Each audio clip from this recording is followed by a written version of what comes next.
Hi, my name is Emily, and I chose an article titled Sleep Quality Influence Subsequent Motor Skill Acquisition. Basically, acquisition is just a more fancier word for learning. So in reality, the purpose of this article was to test whether sleep quality and sleep quantity would be correlated with learning new motor skills. The researchers hypothesized that there was, or that there will be, a positive influence. So they had an advertisement go out asking for participants, and they got about 65 participants.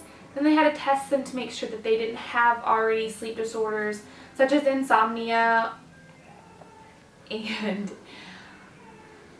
so they were able to narrow that down to 55 participants, both men and women, and they were healthy adults that had no previous sleep disorders. Within this experiment, they required each participant to sleep 4 days and a minimum of 7 hours each day. They could keep their same routine, didn't have to change anything when they woke up, didn't have to change anything before they went to bed, just sleep for 4 days and a minimum of 7 hours each day.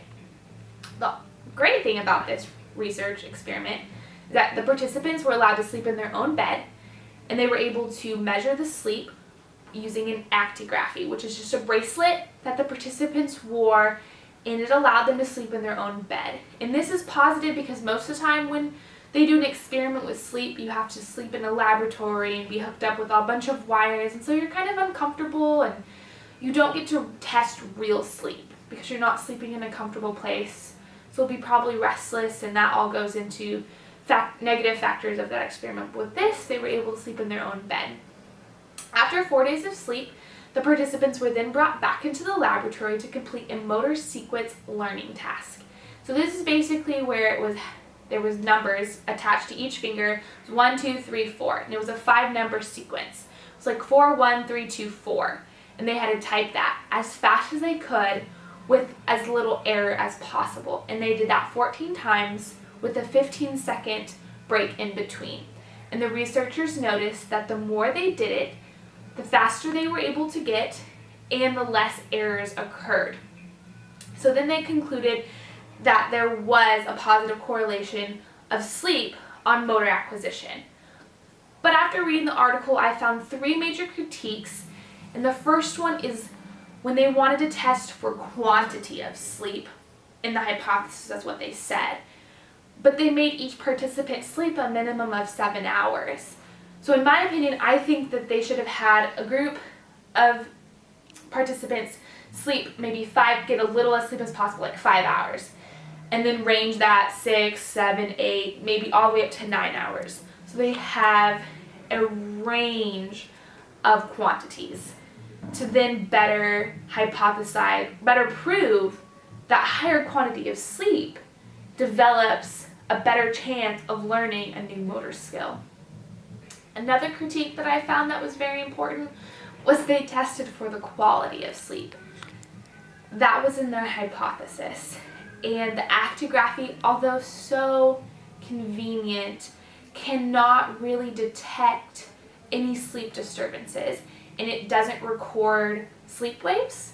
So they couldn't truly know the true quality that this person slept that night. Yes, they had the sleep journal, and maybe in the sleep diary the person was able to say, I woke up 5 times within the night, or I was very restless that night. They could choose that their sleep wasn't very good. But all in all, the actigraphy only truly records when a person falls asleep and when a person wakes up. And I think it does a little bit more, but I was having a hard time truly understanding what all an actigraphy could do. But the researchers did say that future research conducted, they should use a polysomnography because it more thoroughly can record different sleep patterns, and you can see the waves and the pictures and all of that in-depth stuff that an actigraphy can really not show you. So that was one critique that I found, is if they wanted to test for quality, but they couldn't really see much quality, how did they know that the quality of sleep helped with motor skill acquisition? Sorry. The last critique that I found was the retention of motor skills. So they had these participants sleep for 4 days and then come in and do this little sequencing test 14 times, and that was the end of their experiment. They didn't ask them to come back and retest, although they did say in other research it has been proven that retention is high with good sleep quality and quantity, but these researchers themselves did not prove that. So I thought that would have been nice to see in future research. Overall, this article created a good leeway into further research of sleep on motor skill acquisition. Future researchers should take into account the major critiques of this article and build a new experiment around those pitfalls. That will create an even deeper research into the specific topic that quality and quantity of sleep has an effect on motor skill acquisition. Thanks for listening.